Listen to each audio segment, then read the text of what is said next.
শীতকালে লাউ পাতা বা লাউ শাকের ফ্লেভারটা অন্যান্য সময়ের তুলনায় অনেক বেশি স্ট্রং হয়ে থাকে, খেতে অনেক বেশি ভালো লাগে। রান্না করার সময় এর মিষ্টি গন্ধটা তো আমার কাছে ভীষণ ভালো লাগে। আসসালামু আলাইকুম, ড্রিম কুকিং থিয়েটারে স্বাগত জানাচ্ছি। আজ আমি আপনাদের সাথে লাউ শাকের ফেমাস একটি রেসিপি শেয়ার করছি। এই রেসিপি হলে এক প্লেট ভাত একদম চেটে পুটে খেয়ে নেওয়া যায়। আর শীতকাল আসলে আমাদের বাসায় এই রেসিপিগুলো অনেক বেশি তৈরি করা হয়, তাই আপনাদের সাথেও শেয়ার করলাম। চলুন তাহলে দেখে নিই। এখানে আমি লাউ শাক নিয়েছি, একদম ফ্রেশ লাউ শাকটা নিয়েছি। তার থেকে আমি এভাবে একটা করে পাতা কেটে নিচ্ছি। খুব বেশি পুরু বা বয়স্ক পাতা যেটা রয়েছে একটু খসখসে শক্ত সেটা নিচ্ছি না, তবে একটু বড় সাইজের পাতা, কিন্তু কচি হতে হবে, সফট হতে হবে। আমি সেই ধরনের পাতাগুলো এভাবে একটু বেছে বেছে কেটে নিয়েছি। আর একটু ডাল সহ কেটে নিয়েছি, দেখেন অল্প করে ডাল রয়েছে। আর এই পাতাগুলো কিন্তু অনেক সফট, খুব বেশি পুরু না পাতাগুলো।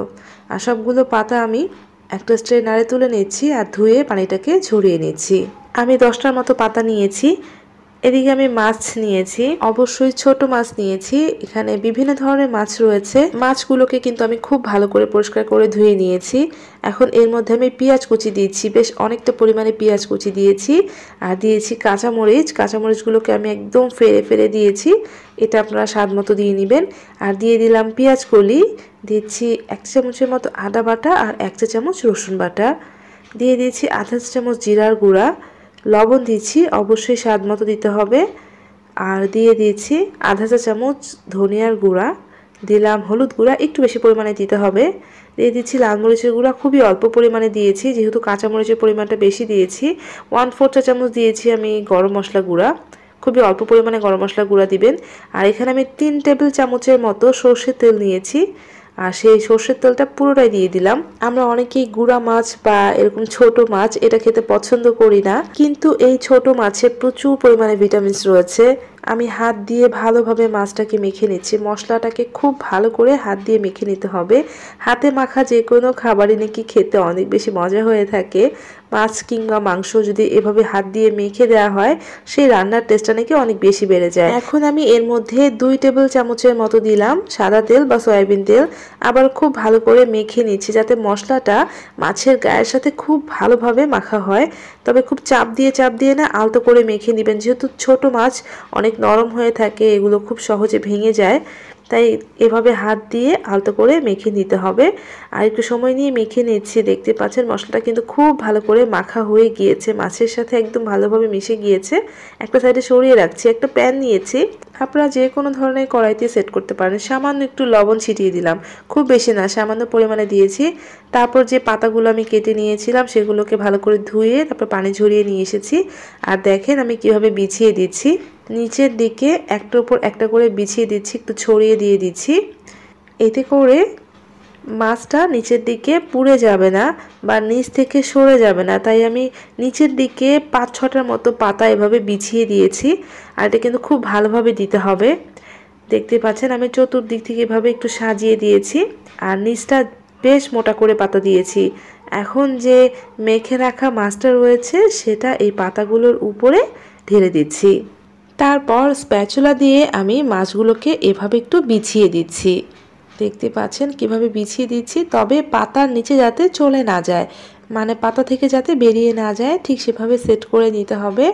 এখন এর উপর দিয়ে আমি দিচ্ছি সামান্য একটু ধনেপাতা কুচি, আর দিয়ে দিচ্ছি কাঁচামরিচ। আমি 3টার মতো আস্ত কাঁচামরিচ দিয়েছি, আপনারা চাইলে আরও বেশি পরিমাণে দিতে পারেন। আর এখন এর উপর দিয়ে আমি 1 টেবিল চামচের মতো সর্ষের তেল এভাবে ছড়িয়ে দিলাম। তারপর বাকি যে পাতাগুলো রয়েছে সেগুলো উপর দিয়ে ভালোভাবে বিছিয়ে দিয়ে ঢেকে দিচ্ছি।